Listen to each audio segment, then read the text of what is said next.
Hello to all you Marbleheads out there, and welcome to another edition of In the Marbles. I am one half of your fantastic hosts, Preston Lude, across the table from me, Matt Beamer. How's it going, Preston?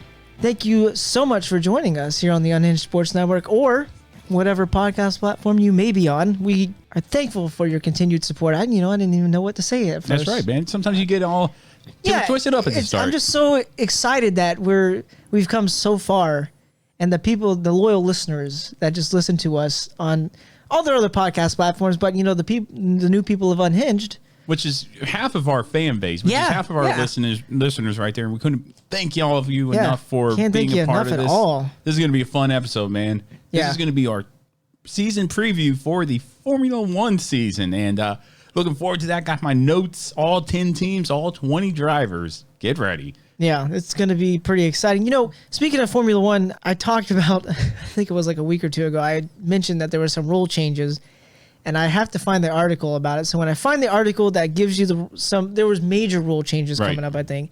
I'm going to find it, and I'll throw it in next week because, like I said, I would like to study a little bit more. But there was like a list that Formula One came out, an article, and there was like a list of like 7 to 10 different things that they were going to change. I know they got rid of that thing, whatever Mercedes had on the front of their car, where they would adjust the toe. I think it was the camber or something, not the toe, but the camber that would eliminate that. They said that's good for this season, that's in 2020, but not going to be. Yeah, we're going to get cleared hot for 2021. There was a couple of other things. I know that one of the other things was an aerodynamic. They were going to change up a little bit of the aerodynamics to the back end of the car. Which, bravo, by the way, for Mercedes for thinking about that. Because there's no way, I'm surprised it took this long to find out that they could do that, and that would help straight line speed in corners. Yeah. Because that's a genius move, and bravo, Mercedes, for doing that. I do remember seeing something the other day about how the FIA was talking about how they were not going to allow teams to copy each other's parts. I think it was. You would have to come up with you could like study other people's designs, but you can't like completely copy it now. Right. So I'm not sure. I guess everybody's out there probably trying to copy Mercedes or something. I don't know. Well, one would think, they're the top dogs in the sport right now. Yeah, with a lot of money. Yeah, very much so, a lot of money. I'm really looking forward to the whole spending cap coming up next, not this season, but next year. That would change things up, but I don't think it would affect it too much. I don't think it'll be too much, but I guess we'll just have to wait and see. We shall have to wait and see. Phrase, you got to wait and see. That's right. But how's life, man? It's good. I'm going to the doctor this week to hopefully get the okay to attempt my comeback at being a firefighter. That'd be good. I miss it. I know you do. I miss it a lot. Trust me. I'm always just like, oh, man. I watch Live Rescue on A&E every weekend. Right. Well, now the season's over with, but my wife would be like, you just living in the old times? I'm just like, be quiet. Stop it. Okay? Just stop, all right? I'm just watching this TV show. Okay? You remember when we were on that show? Yeah, but that was the... It wasn't Live Rescue. It was called First Responders Live on Fox. I forget what it was, but we were on there. And the story behind that was we had a car accident on Betsy Carrison. No, it was Bo Hickett. Yeah. It was Bo Hickett. If you know the Johns Island area, Bo Hickett turns into Betsy Carrison from Maine. But there was a car accident there. A car got rear-ended, and there's this woman in there whose leg hurt, who worked actually by the building, and they were stopped to turn, and somebody ran in the back of them. Anyway, I'm in the car making sure this woman's okay, stabilized, checking her out, making sure there was nothing crazy going on. And then there's this camera that showed up. Yep. Right out of the blue. And it's like, who the heck is this guy just videotaping us like this? It's like, the press is here? Why is the media here? Yeah, it was very awkward. And I'm telling Preston, hey, get the C-caller, do this, do that, because, you're not an EMT yet. So I was trying to, choreographing this whole dance there. And that happened, and then, long story short, we get the woman out and stuff, and we're looking at the car that rear-ended this car. It was all mangled up. The sheriff comes up and says, heads up, everyone. I got, what was it, Live Rescue? First Responders Live. I got a camera crew with me. He's like, I got a camera crew with me. I'm on a hot mic. Yeah. At that point, I stopped talking and walked away from the car. It's like, no, I'm not going to be that guy. It was really awkward. Like when you watch on TV, you're like, oh, that'd be pretty cool. But like when they actually show up, like the sheriff showed up, and then like he gets out, and then you just see these bright lights out of nowhere, and you got like 2 or 3 camera guys. And it's like, what are these guys doing? I thought they were like, I thought, why aren't the sheriff's deputies moving them back? Exactly. And they're with the sheriff. Yeah, we got that lady on the stretcher, and we were just wheeling her to the back of the ambulance, and they were following right behind us. Yeah, it's like, okay, all right. Jeez, I didn't like that at all. But yeah, that was our 15 minutes of fame. If only we had like in the marbles like bunker gear, then it would.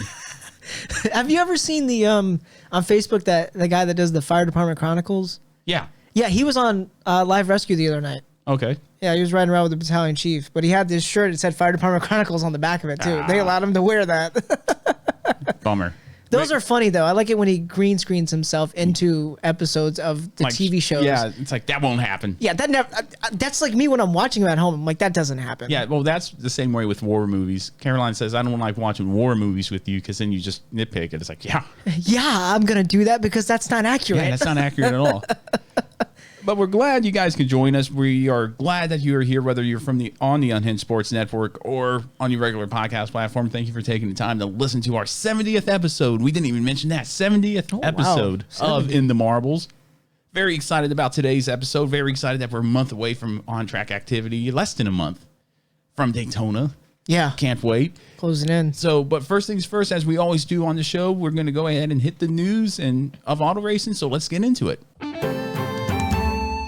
And the news here at In the Marbles presented by Fubo. Fubo, cut the cord with expensive cable and satellite providers and go with Fubo, a streaming TV service that is half the price of traditional cable and satellite programs. Just go to inthemarbles.net under the Partners tab, all the way at the bottom, link to Fubo. Go ahead and click on that. Go ahead and go to Fubo and start your free trial for 7 days, and you might just be hooked. And that's, again, Fubo, for all your sports, TV, and movie needs at half the price. In Preston, not much news going on, but a little big waves that were cast in the auto racing world. And the first one that comes to mind, for the second year in a row, Kyle Larson won the prestigious Chili Bowl.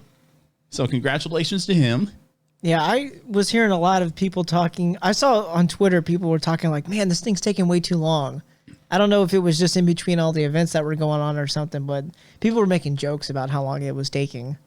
Like somebody was like, at this point, we'll all be vaccinated from COVID before this race is over. No, well, he dominated last year on the dirt. Yeah. So there's no surprise that he won. Can't wait to see him back in the 5-car for Hendrick Motorsports this next year at Daytona. It's going to be a lot of fun to watch that. And then another piece of news that you have, very interesting. Yeah, Pitbull. I guess he does pop. I don't know what genre of music he does. I think it's like salsa. Okay, we'll go with yours. I like that. That's what it sounds like. Pitbull is a co-owner of Trackhouse. Team Trackhouse. Well, and this is starting a trend. And remember back in the late 90s, early 2000s, a lot of celebrities and sports stars tried to strike while the iron was hot, while NASCAR was picking up momentum. Yeah. Are we heading back there? Quite possibly. Pitbull, Michael Jordan are coming into the sport. Who's next? Yeah.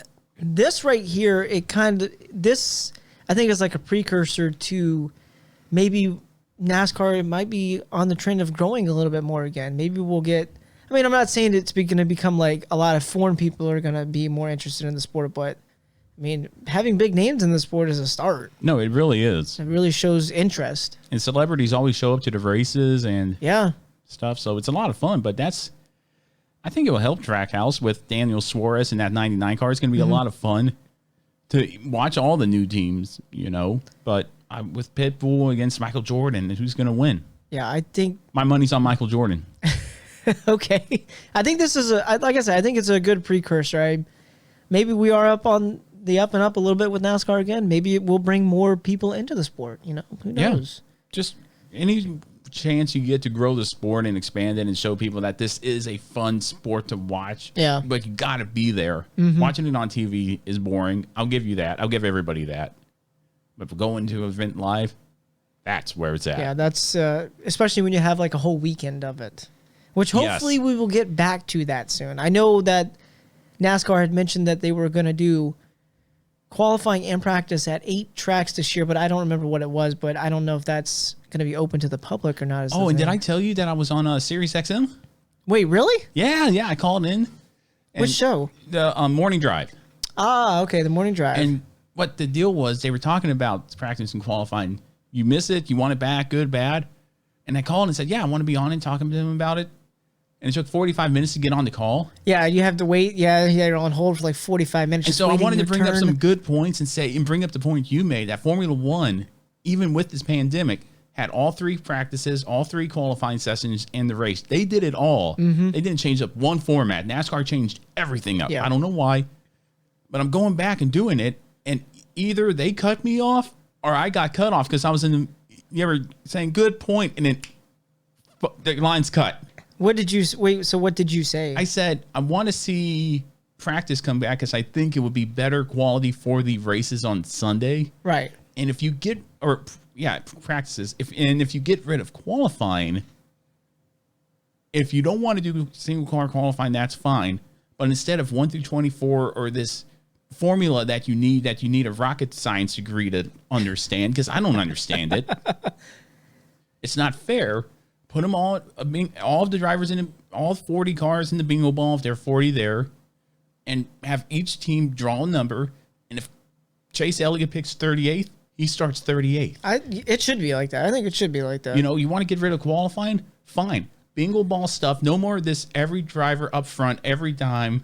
Yeah, you got to throw a little bit of, I don't know what the word I'm looking for. And don't give preference to the playoff drivers. They shouldn't start up front. I've heard both sides saying, yeah, they should start up front. They earned it. It's like, no. No, make them work for it. Make them work for it. If these guys are playoff drivers, then they can perform like playoff drivers. Yeah, then coming through the field should be no problem whatsoever. Exactly. Why do they get to start up front and just have clean air? But yeah, after 45 minutes, I got cut, and I don't know if they did it or I did it, but that was embarrassing. But yeah, so Pitbull coming back. And then one more story. Isn't really news. It's more of a, hey, man. But are we referring to the, hang on a second. What was his name? Taylor Gray? Taylor Gray. The 15-year-old? The 15-year-old. Yes. And how many stupid things did you do while you were 15? Okay, see, the other day. Let's explain to the audience what's going on here. Yeah. So Tanner Gray is an ARCA series driver. Yes. They were testing at Daytona, and he decided to bring his phone with him in the car, which is a big no-no. NASCAR's frowned upon that. In fact, it's a rule. You shouldn't have your phone in the car during a race. Right. Tanner Gray had his phone in the car, and while he's going down the backstretch of Daytona, I saw this on TikTok, actually.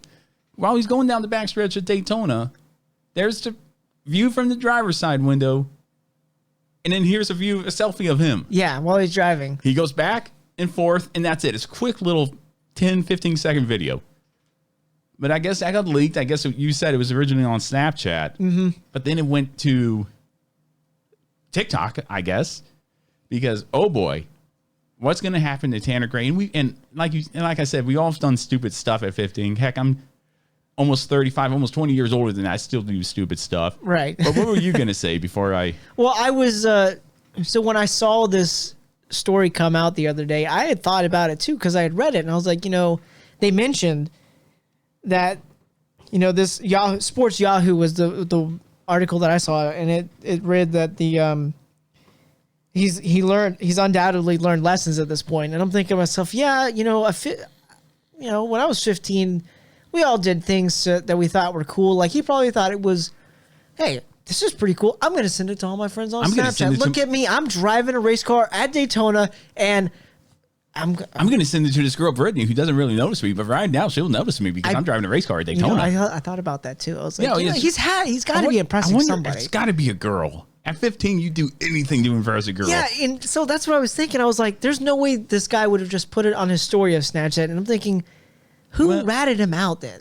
Because on Snapchat, if you're only going to send it to a couple of people, they can't record it. I don't think so. Like, I don't know. I think he had the video saved on his phone already, and he texted it to someone. He's like, "Hey, mom. Hey, check this out. Look at me. Look at me, mom." So that's what I was... Look at me, Brittany. Let's look at the TikTok account and see who it actually is, and like, we might find the source of that. So that's what I was thinking the other day. I was like, I remember doing some stupid things when I was 15. But lucky for me, at least when I was 15, I didn't have smartphones, social media, or anything like that. Well, yeah, I never did anything stupid for social media. I was just acting out stupidly. Yeah, and I bet our parents would say the same things. Yeah, lucky for us, we didn't have digital cameras or cell phones or anything crazy like that when we were growing up. But yeah, man, That's all the news I had. Do you have anything else? No, but I did want to ask you about Oh yeah. the new NASCAR commercial that everybody was raving about on Twitter over the liked weekend. it. Did you? Yeah, I liked it. I think it gave, a good hype to the sport, like one we haven't seen since at least 20 years ago, because when I got into sport, they hyped it up like that. Maybe not as crazy as that, but and for new fans who I think when they watch that, they won't get it. They won't get the Jeff Gordon Clint Boyer rivalry. Yeah, they from won't, 2015. They won't fully appreciate 2012. Oh, it was 2012? Why am I saying 15? Because you're the Formula One guy and I'm the NASCAR guy. I should just be quiet over here. But then you have the, Kyle Busch saying, I'm here just because I won't get fined, which is a funny inside joke. And you have all these guys in, and I liked it because it showed, what's coming up. Oh, we're doing road courses. We're racing on dirt. We're doing this. And, pay attention to us. Look at us. I liked the commercial. Was it the best thing they did? No, but it's really hype. Usually you just see Daytona 500 hype commercials, but you don't see The season. Yeah. Because Fox isn't covering all the season. You're just covering X amount of races. So I feel it was good for catching the eyes for Daytona and beyond. I didn't mind it. I thought it was a great commercial and good hype video. Okay, I'll say this. It was a decent hype video. Yeah. Did it hype me up? No, it didn't. But I guess because I'm still kind of a little salty with the way the season played out last year, it just didn't really seem that. Like, I was excited when we went back to racing. I was like, yes, this is great. As the season played out, when you have Harvick and Hamlin just winning and winning, I was like, it's not that. Man, when we had the Formula One season come back, it was just Hamilton winning. But I was so caught up in the mid-pack battles. But I know you were. I mean, like you said, it's a good hype. Like you said, the new people probably won't understand. I mean, I remember back when Fox was being brought in for the 2001 Daytona 500, and they were just hyping it up. And it was so cool that they were hyping it up. And when the Fox did the broadcast, it was so cool. Everything was great about it. Now I'm hoping, I don't know, maybe they'll come out with another commercial. I don't know. But this one didn't seem as... I think this one did just the trick that they needed to do. It didn't seem as hyped to me, but I mean, I'm not going to downplay that nobody else probably... I mean, like I said, Twitter was... People on Twitter were raving about it. They were like, oh, this is exactly what we need. Right. So, all right, I guess so. This is going to be a very interesting season with the addition of the road courses to oversaturation, in my opinion, of road courses. And, of course, the Bristol Dirt Track, which, by the way, can't get a ticket for because it's sold out. Did you check to see if it was full capacity I called them, and they didn't mention anything about full capacity. They just said we're sold out. And that took the air. But there's always the fall race. I like the fall race. How many people, I mean, if it pre-COVID, how many I think it's like 200,000. Wow. Or something like that. Something crazy like that in that So arena. they must be doing like 25% or something. Well, even with the fall race there, it was, I think, 25 to 35,000. One of the two numbers. I think it was more 25,000 that were there, which was the largest sporting event post-COVID. Right. That happened, or at least during it. And, it was easier with traffic, but it's just, yeah. Yeah. But hey, we'll see. Maybe I'll score a ticket somehow on the Bristol ticket, but that's all the news we have. You have anything else? Nope. Yep, lights out. Okay, so we're going to get ready to go on to our Formula One season preview, but not before our ad from Teespring and a few ads from the Unhinged Sports Network. This is In the Marbles, and we'll be right back after this. Hey, race fans. I'm Preston from In the Marbles. Like what you just watched, be sure to hit the subscribe button below. And if you're looking for more content, you can find some videos right here to the left of me.